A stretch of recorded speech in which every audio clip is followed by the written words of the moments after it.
दोस्तों नमस्कार, मैं हूं अनु त्रिपाठी और आज आप लोगों के बीच में हम कुछ ऐसी चीजें बताने जा रहे हैं जो वाकई में आप समझने के लिए भी मजबूर हो जाएंगे और सोचने के लिए भी। तो आज हम आपको जो बात बताने जा रहे हैं वो बात करने जा रहे हैं कि जैसा कि आप जानते हैं कि लखनऊ शहर के अंदर लेवाना कांड जो हुआ था, यानी लेवाना जो होटल था उसमें आग लग जाने के कारण लगभग 4 से 5 लोगों की जान चली गई, जिसमें जो उनके ऑनर थे उनको जेल भेज दिया गया है।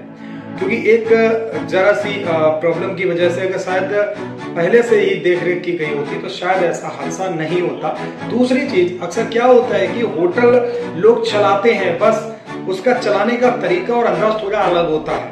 अब इन जैसे होटल चालकों की वजह से कहीं ना कहीं मीडियम, मध्यम वर्गीय और छोटे होटलों पर भी कहीं ना कहीं गाज गिरती हुई नजर आ रही है। जरा सोचिए, देखिए पहली चीज, जब बड़े होटल होते हैं तो बड़े होटल अपने एक मैनेजमेंट को सेटअप करते हैं और अच्छे से उसको रन करते हैं, लेकिन किसी कारणवश ऐसी दुर्घटना हो जाती है जिस वजह से तफरी का माहौल होता है और कहीं ना कहीं बहुत सारा नुकसान झेलना पड़ता है और देखने को मिलता है। दोस्तों, एक जरा सी लापरवाही थी कि शायद अगर लेवाना जो कांड हुआ था, जिस समय आग लगी थी, अगर उस समय अगर वो स्टाफ जाकर के अगर सारे कमरे को नॉक कर देता या फोन कर देता कि सर हमारे होटल में आग लग चुकी, आप बाहर निकल सकते हैं, तो शायद बच सकते थे। बट हुआ कुछ उल्टा कि स्टाफ बाहर निकल गया और लोग अंदर मरते गए। तो ऐसी बहुत सारी समस्याएं जो हो रही है वाकई में निंदनीय, और मुझे लगता है कि अगर इस तरह से होटल कोई चला रहा है, अगर किसी भी तरह से अगर चीजों को नहीं कंप्लीट कर रहा है तो बहुत ही गलत बात है। लेकिन फिलहाल के लिए मैं बता रहा हूँ कि जैसे कि मैं सूचना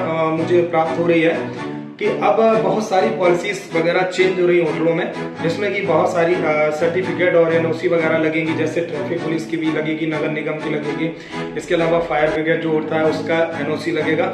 ऐसे बहुत सारे डॉक्यूमेंट्स इसमें लगाए जाएंगे और प्रॉपर तरीके से सराय का एक लाइसेंस आपको बनाना पड़ेगा। अभी क्या होता था कि गेस्ट हाउस वगैरह एक नॉर्मल रजिस्ट्रेशन करा करके एक छोटा मोटा लाइसेंस लेकर के चलाते थे, बट अब सराय एक्ट जो है ना वो कंपलसरी कर दिया है। तो पहली बात तो ये होटलों के लिए हो गई। लेकिन यहाँ पर सवाल इस बात का है कि देखिए, जो मध्यम वर्गीय जो छोटे उद्योग हैं, यानी जो छोटे होटल हैं, सर्विस प्रोवाइडर हैं, उनके लिए बहुत बड़ी दिक्कत है। क्योंकि बेचारे बहुत सारे ऐसे लोग हैं जो लीज पे लेकर चला रहे हैं, बहुत सारे लोग किराए पे चला रहे हैं और बहुत सारा उनका पैसा लग चुका है, डूब चुका है। अगर इस तरीके का अगर नियम पारित कर दिया जाता तो मुझे लगता है कि लखनऊ से लेकर के उत्तर प्रदेश के अंदर लगभग 90% होटल बंद कर दिए जाएंगे, क्योंकि 90% होटलों के पास सारे डॉक्यूमेंट्स कंप्लीट है ही नहीं और उसको कंप्लीट करने के लिए सालों लगना पड़ता है और जाने कितनी मेहनत करनी पड़ती है। तो इस पर विचार रखना चाहिए, सरकार को सोचना भी चाहिए, प्रशासन को भी सोचना चाहिए कि किस तरह से काम करना है जिससे जो छोटे व्यापारी हैं उनको रिलीफ मिल सके। या इसका तरीका एक ये है कि कुछ ऐसे डॉक्यूमेंट्स जो कि वाकई में कंपलसरी है, जैसे फायर वाला है, ये होना अनिवार्य होना चाहिए। ठीक है। नंबर 1, नगर निगम के अंतर्गत अगर आ रही है और कमर्शियल स्पेस पे अगर कमर्शियल है प्रॉपर्टी और उसमें सही तरीके से बिजनेस किया जा रहा है और सही तरीके से वहां पर सारी सुविधाएं हैं, उसको चेक किया जाना चाहिए। अगर सब कुछ क्लियर है तो मुझे लगता है इन सारे कागजों की जरूरत नहीं पड़नी चाहिए। लेकिन जो वाकई में बहुत आलसपन में होटल चला रहे हैं उनके ऊपर अगर कार्रवाई होती है तो कोई ऐसी दिक्कत नहीं है, क्योंकि भाई आप गलत तरीके से चलाएंगे तो उसका अंजाम भी आपको भुगतना पड़ेगा। लेकिन दूसरी बात आ जाती है कि जैसा कि मैं आप लोगों ने अक्सर देखा होगा कि सरकार बहुत सारे ऑफर देती है। अब जैसे दिल्ली के केजरीवाल को ले लीजिए, तो दिल्ली के केजरीवाल साहब ने ऑफर कर दिया कि भाई जो हाई स्कूल इंटर किए हैं उनको 2-2 हजार रुपए महीना सरकार देगी और अपना बिजनेस स्टार्ट कर सकते हो, या महीना देगी या एक ही बार देगी, जैसा भी, ठीक है, कोई बात नहीं, उन्होंने अपना बयान दिया। इधर मोदी जी ने अपना पकौड़े तलने वाला बयान दिया। आज तक आप लोगों ने कभी विचार नहीं किया कि यार ये 2000 रुपए से युवाओं का क्या होगा। आप 2000 रुपए दे रहे हैं, 2000 में पता है आपको आजकल ना सब्जी भी घर की नहीं आती अगर अच्छे से खाना खाएंगे तो, ठीक है।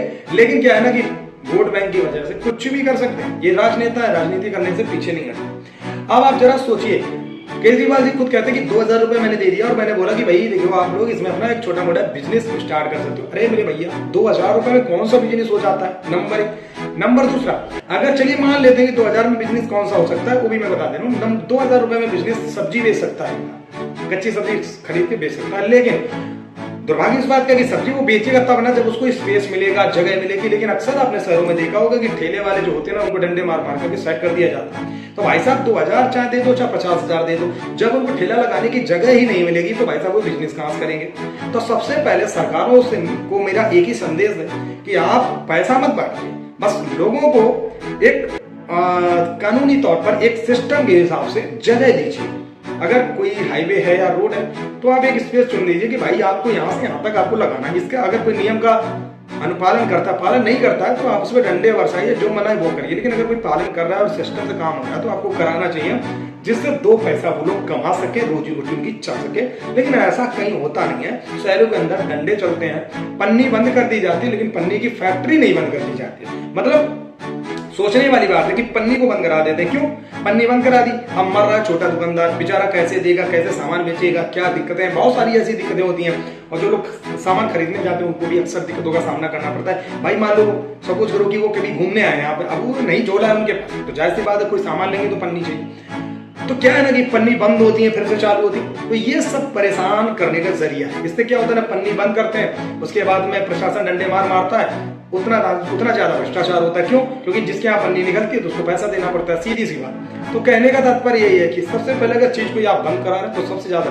फैक्ट्री पे फोकस करिए, उसको बंद कराइए, पन्नी ऑटोमेटिक नहीं बिकेगी। ऐसे बीच में बहुत सारे ऐसे कार्य होते हैं जो कि अक्सर असफल हो जाते हैं। लेकिन कहीं ना कहीं ना तो सरकार इस पर विचार करती है, ना ही जनता करती है। जनता को लगता नहीं भाई बहुत अच्छा काम हो रहा है, लेकिन ऐसा कुछ नहीं।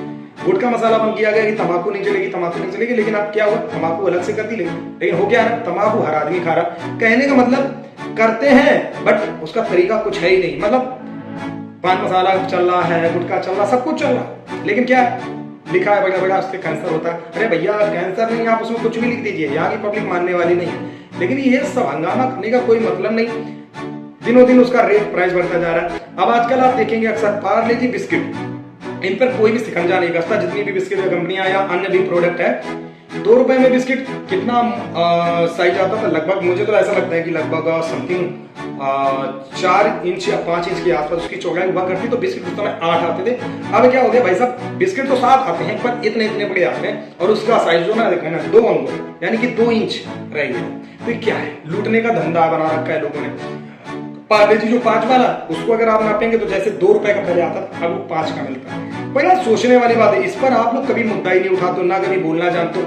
यही कारण है कि महंगाई को बढ़ावा हम नेता नहीं बल्कि हम लोग खुद दे रहे हैं। पहली बात तो हम लोगों को इसके खिलाफ उतरना चाहिए। भाई इस तरीके से जो कंपनियां करती हैं, अपने प्रोडक्ट को लॉन्च करती हैं, लॉन्च करने के बाद बड़ा ऑफर देती हैं, उसके बाद जैसे माल बिकने लगता है तो फिर उसको कम करती चली जाती।